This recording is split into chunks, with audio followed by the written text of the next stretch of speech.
The following is a special presentation of Tony Kurre Radio. Keep your mission on your mind and your mind on your mission. This is Mission Minded with Michael Coleman. Welcome back to another mission-minded Michael Coleman. He is the CEO of the Heart of Alabama Food Bank. They do wonderful work down there in the great city of Montgomery, of course, our title city down there. They cover 35 counties in the great state of Alabama by feeding, how many? 25.3 million meals. What is it? I mean, every time I hear it, it's like I tell people that. I was like, you know what they do down there? They like 23.6 million meals last year. And they're like, what? They're like, how is that even possible? No, it's crazy. We're on pace this year to close out. Our fiscal year ends in June. We're on pace for 30 million pounds. And then you would divide that one by 1.2 pounds per meal is how they calculate that. That is crazy. So 26 million meals. Has that poundage changed over? I know our weight has changed. I know. I don't know. I've only been in this game a few years now, but it's always been, it's just kind of and lots of times it's like we just got through with our audit. It's very difficult because we have a warehouse full of food and we have to determine a dollar value. Yeah, we don't know the price of this. So we have to end up coming up. So Feeding America actually does it for us. And they have calculated $1.79 for every pound. Okay. And so we have to figure up our total pounds that we have in and then convert that over. That is really interesting because you think I think we're eating more than we used to. And I would just wonder if you would look at the numbers from like the 70s and 80s, is there more poundage per box than there was back in that? Well, so there wasn't even food banking, but food banking is relatively, I think back in the late 60s was when a man invented it out of Arizona. And that's why it's called a bank, is because it's the whole concept of, hey, everybody's going to store some food somewhere, like put it away, and then people who need it can withdraw it. I mean, that's how, and then it just kind of stuck with it. And so, yeah, it hadn't been around. I mean, it's fairly new over the last 50 years or so. Kind of amazing, it really is, because it's obviously been something that you would think that certainly after the Great Depression, soup lines and things like that. I know there's a lot of different things that actually go into that. Before we get into your topic again, and it's about changing your mind, I love this topic because we're in this thing called an election year, in case you're just waking up the last 3 years. And I think it's amazing whenever you have someone that used to be a Republican that's now a Democrat, or used to be a Democrat that's now a Republican. It's like, turn the lights off. I want to hear that story. I want to hear how they changed and how they're looked upon. And it's just a great story. So I'm going to get into that. But I saw a commercial last night on television about it's a kid talking about bananas. What's the just one apple and bananas? He's singing the apples and banana song. And I'm thinking this has got to be something for a food bank. And of course it is. He's looking at the refrigerator. There's nothing to eat. And then of course at the end it says 1 in 6 children in the state of Alabama have issues, eating enough food. So I asked my daughter, we were sitting on the couch and she heard that song and she looked up and I said, let me ask you something. I said, do you have any friends of yours that are hungry? And she said, what do you mean? I said, like hungry. She goes, oh, my friends are always hungry. I said, well, you're 11 years old, 12-year-old girls, they get hungry. I mean, at that age, everyone's hungry 24 hours a day. She had a dinner last night at 6:30, 7:30. We got home and she wanted to eat again. And I was like, no, I'm talking about actually hunger. Like they're really, she goes, that's really interesting that you brought that up. She goes, because, normally you pack me a snack. And I'm not supposed to pack snacks, but I always do because I know how kids are. I know we're in a snack society. You and me didn't have snacks. When we went over a friend's house, we didn't ask for snacks. You didn't ask for snacks. You got water from the hose. That was it. That's right. And now, whenever my friends come over, my buddies' friends come over, my son's friends, they're going through my refrigerator. They're eating my leftovers. It's like, help themselves. Yeah, they do. And so she said, no, it's really interesting because she goes, like a group of 3 or 4 girls that every morning, the first thing they do when they see me, they see if I get here early. And second of all, they see what I brought as my snack. And I said, do they bring snacks? She said, no. And they always ask me if they can have my snacks. And so I usually give it to them. And I said, oh, she goes, are you mad with me? I said, no, I'm not mad at you. I said, that's fine. She goes, I said, really? And I said, that's just really interesting that think about that for a second. And it kind of ripped my heart out a little bit and made her see. She's like, oh my gosh, my friends are hungry.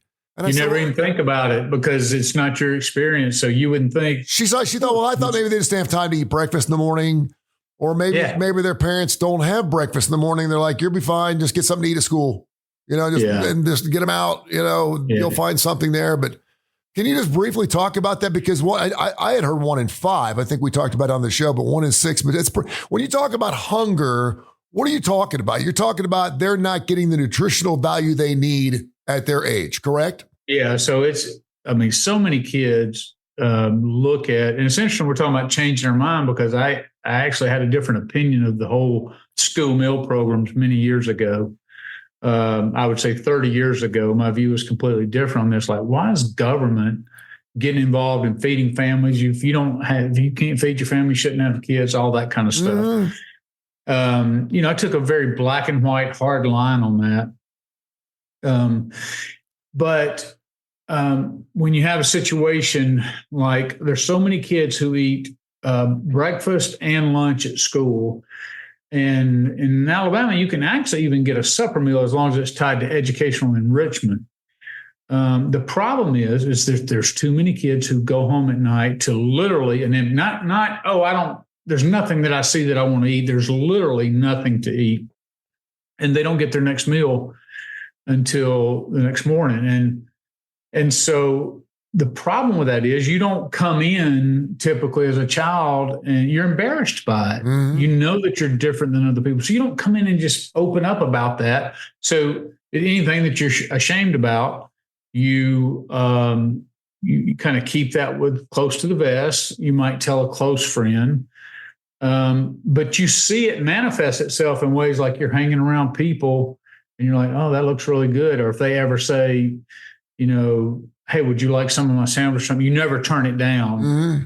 And it's because you're just not getting enough. So there's some where you don't have any, and then there's some that are living in food insecure areas where they can't get the regular nutrients they need. So they might be getting food, but it's a lot from the nearest package store, or not package, what do you call it? Yeah. Liquor store, package store. Yeah. But where you got a lot of boxed items, a lot of crackers and cookies, a lot of preservatives, things like that, not fresh, nutritious, prepared food that your body needs. And it's because of the availability. We live in such rural areas in Alabama.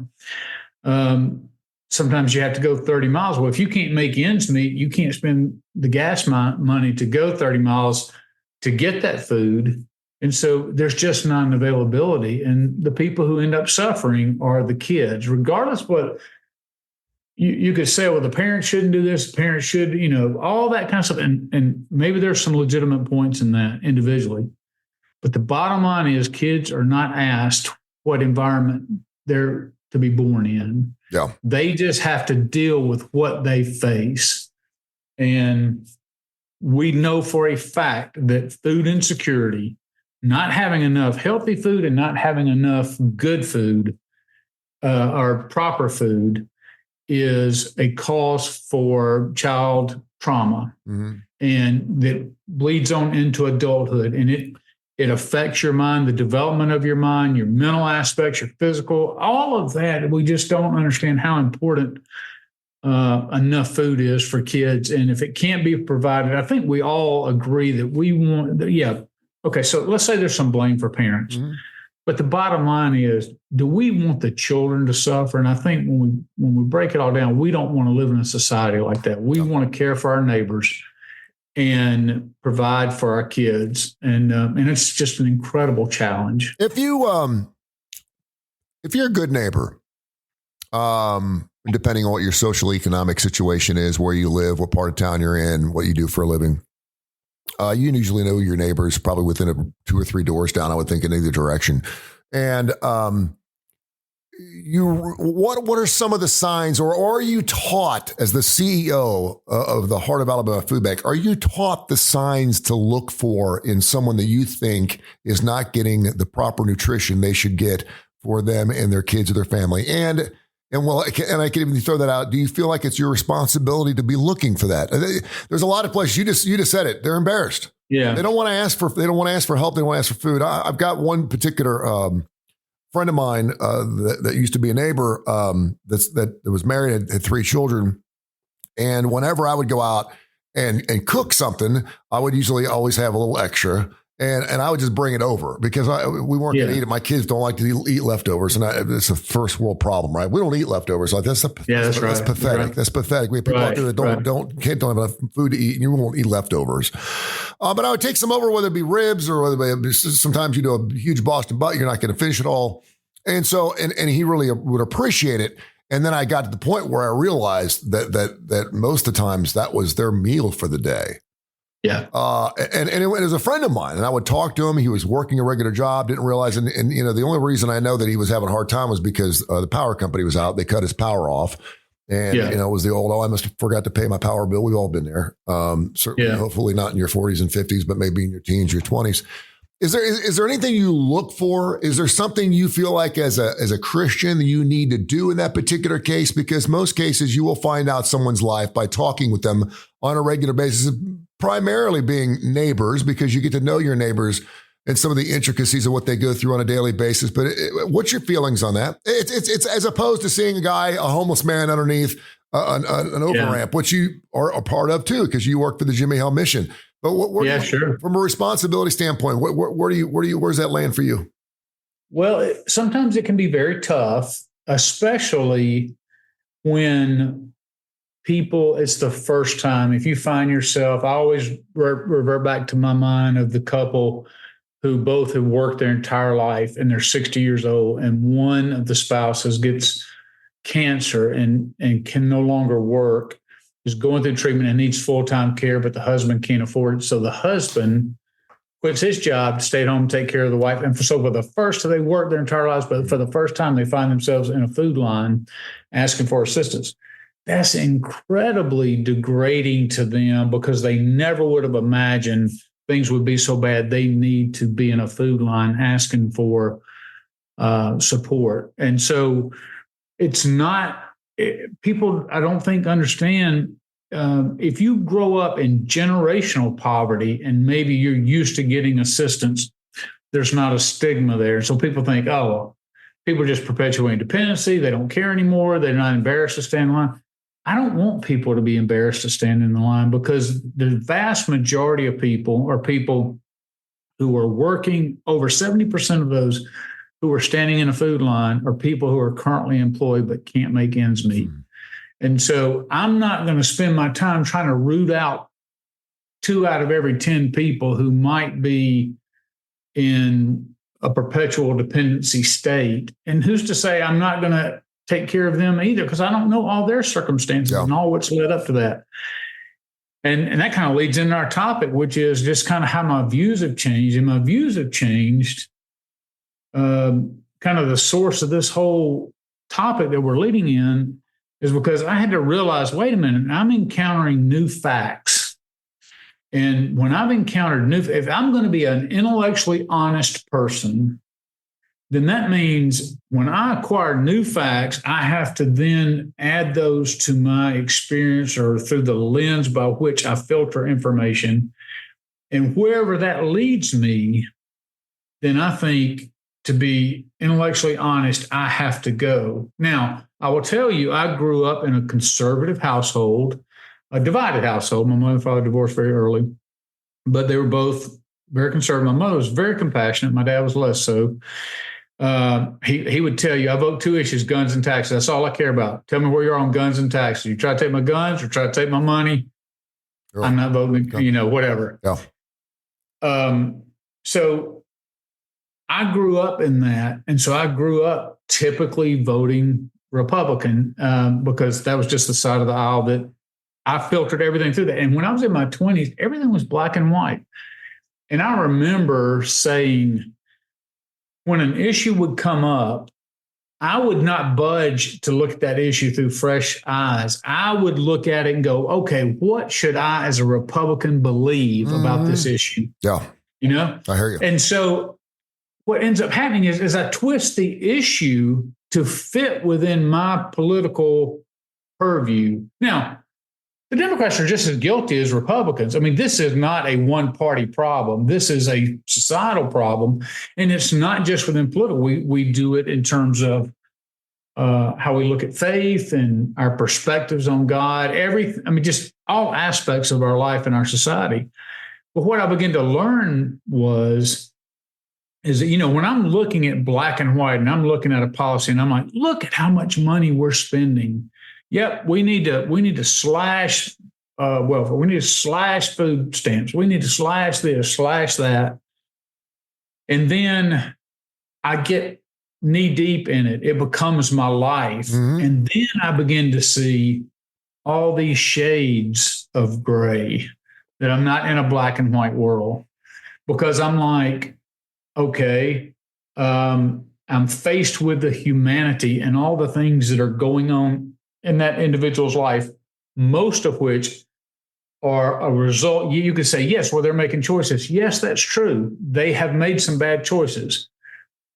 But the trauma by which they've come out of, they have not been properly equipped to make good choices. And the truth of the matter is, we as a middle-class society, I talk about this all the time, we as a middle-class society make as many bad choices as people in poverty. The difference is that when we crash and fall, there's typically a soft landing. Yep. Because we have family who prop us up as we navigate adolescence and early adulthood until we pull our head out of our rectum and we start making better choices. And that takes a little bit of age, a little bit of experience. Well, we're kind of being propped up.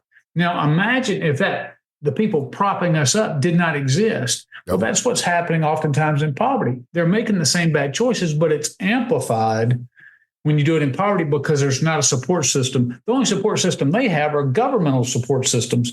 We don't care about that as much in the middle class because it's not something we've depended on, not because we haven't needed support systems. Mm-hmm. It's that our support systems have come internally from family.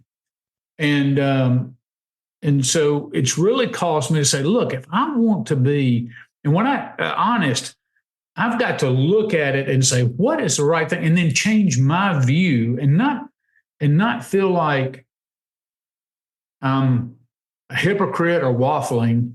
I remember when I went through a stage of pastoral ministry that I was involved in, and I remember getting up and preaching.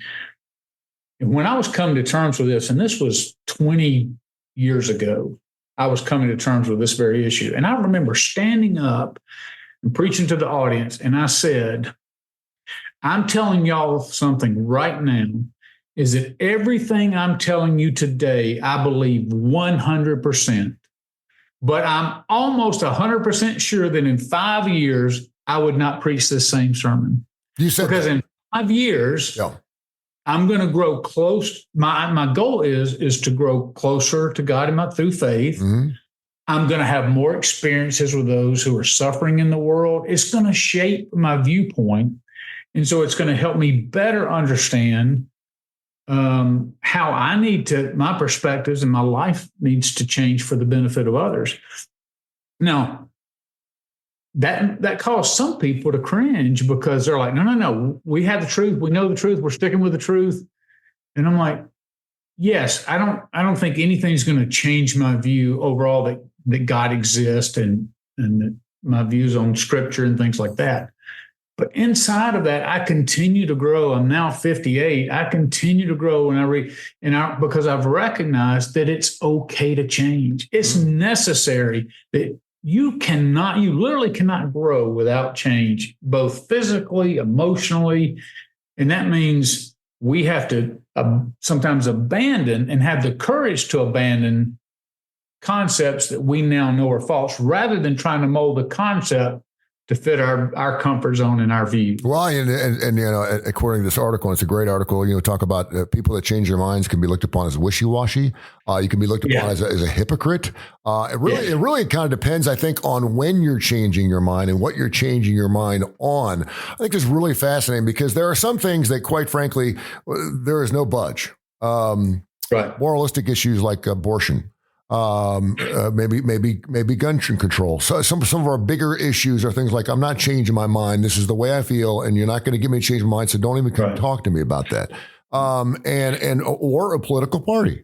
I heard on NPR this morning, and they were talking to a couple of a Democrat and a Republican out of Michigan who had flipped over the last 2 elections, and we're asking why they voted for Trump or why they voted for Biden or why they voted for Clinton and what made them want to change this cycle around. And I just thought it was fascinating just to hear someone actually admit that you are willing to change political affiliation. Because, and it drives people crazy. I have voted Democrat twice and I have voted Republican twice in the last 4 elections. And people just don't get that. They're like, I have to look at each situation. Yeah. My dad was conservative, red to the bone, was a big time conservative Republican in Ohio, which is a Republican state. And it didn't matter who was running. He was going to go straight Republican.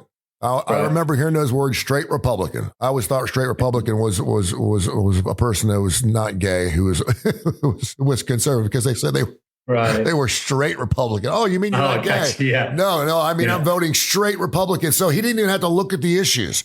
It was just market. Whoever's the Republican, I'm voting for you. And it'd be interesting to see how many people in this country do that. Because and I understand they have the conservative beliefs and from a platform standpoint, an agenda standpoint, what that party stands for. But I also think that our parties have changed for what they stand for a lot over just say the last couple of elections. And they're not monolithic in their view. I will tell you one of the things, especially when you roll in faith, you got faith and politics mixed together. It gets messy in a hurry. Yeah. But at risk of going there, what you tend to have is if you have a middle class, predominantly white culture at a church, they're typically going to lean more conservative and pro-life. And I've heard people in that group, of which I've been many times, say, I don't see how you could be a Democrat, i.e. pro-choice, and be a Christian, be saved. Now, let's say back in my 20s, I might even have had that view because it's like us against them. It's black and white. You're for us or against us. Yeah. When I started working in poverty, primarily, even though there's all races that reside in poverty, but primarily in African-American communities, what I started noticing is what you see a lot in their churches is the issue of justice. And the Bible is saturated with God's concern of oppression of the poor, of caring for those, caring for your neighbors, feeding one another, being a blessing, not being, matter of fact, there's this old Jewish law about you were only able to glean your field one time because you weren't able to go back through it legally. As a Jew, you were supposed to leave that. As a Hebrew, you were supposed to leave that for the poor to go through and pick up whatever remnants were there. That was, it was just built in that you had a responsibility to take care of the poor. Yeah.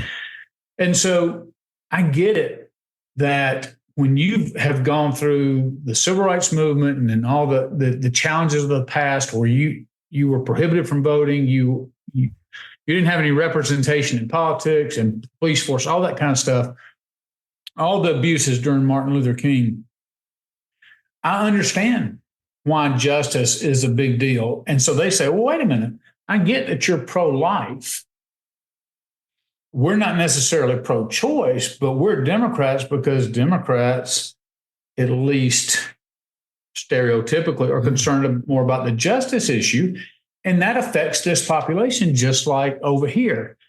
But where we get in our own sides. And so we're like, okay, well, if I'm going to be white Republican, and it's the same thing. 90% of African Americans vote Democrat. Sure. So it's the same problem is where they get stuck. Well, I'm going to vote Democrat no matter what.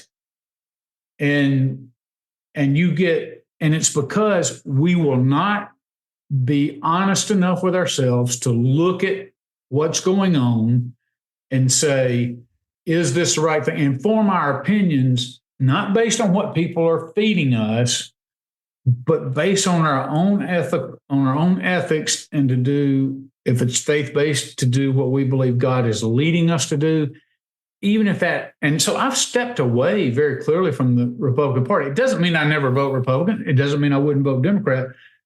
I consider myself independent, but I remember Rush Limbaugh. He used to try, if you're a moderate, you're nothing. Mm-hmm. And he made compromise a bad word. If you compromised, and yet I even look at Ronald Reagan, who used to say, look, if I can get 70% of what I'm fighting for, I'll take it. I'll give up the 30%. I'm going to plant my flag there, and I'm going to fight for the other 30% at a later date. No. But he could do that because he knew the art of compromising. And you think about it. Right now, we live and it's on both sides. Both parties want 100% or nothing. I want it all my way or not. So if they don't come to the table going, okay, here's what I've absolutely got to have. You tell me what you absolutely got to have, and then let's set that aside. And then now we're just negotiating with the space that's left. Because if you think about it, one of the core principles of Christianity is pursuing peace. And peace requires reconciliation. It requires negotiating. It requires humility to not say that I have all the answers or that it's my way or the highway. And so the rigidness that you see in the parties today are really antithetical to what I believe God has called us to be in our world. All right, I want you to do some homework, and people are listening out there, info@TonyCurryRadio.net. I want to get some emails from you fine folks out there. Listen to the show. Of course, it's on 5 days a week here in the TKR app. Wherever you get your favorite podcasts, we're available everywhere, and right here on our YouTube channel. He's Michael Coleman, is the CEO of the Heart of Alabama Food Bank. I'm Tony Curry. So I want you to all think, and we'll pick this up next week because we could go, I think, a few weeks on this, but what was the last thing that you changed your mind on that was kind of a life-changing kind of thing? And then I want you to go back and I want you to think about what made you change your mind. At what age were you when that thing? It could have been just last week. And I'll use this as an example. I used to hate red beets. I don't know what it was about red beets, but I only found out once I went through therapy. I was trying to figure out why in the world I didn't like red beets. And then at one point in my 30s, I absolutely love red beets, and I will share with you why. And that's not life-changing stuff, but for me, but I vividly remember that. Oh, that's why. I mean, it would make me gag to even think about red beet. Now I love red beets. I'll tell you why. I had the feeling, but things that you've changed your mind over, I want you to think about that and how this country can learn by just trying to at least see the other side, debate the other side, and be willing to listen. You know, a lot of this article is about be willing, be willing, be willing, be willing, be willing. This goes from a biblical standpoint. Jesus just asked us to be willing to open our minds and our hearts and our brains and our ears to the other side, just so we can hear a little bit of the other side. So at least we kind of get an understanding, as opposed to going, nope, if you're a Democrat, I'm not having dinner with you tonight. But I want you to think about that. And the listeners out there, please send us your emails, info@TonyCurryRadio.net, info@TonyCurryRadio.net, and tell us how you could change. And maybe we can get you to see the other side before we go vote. And of course, we're doing the show here on a Super Tuesday. So we're actually doing the show here on March 5th. So we'll get out there and vote. And that's a good way of changing your mind right there. You can go ahead and change your vote today. So do that right here. Mission Minded on Tony Curry Radio. This has been a special presentation of Tony Curry Radio.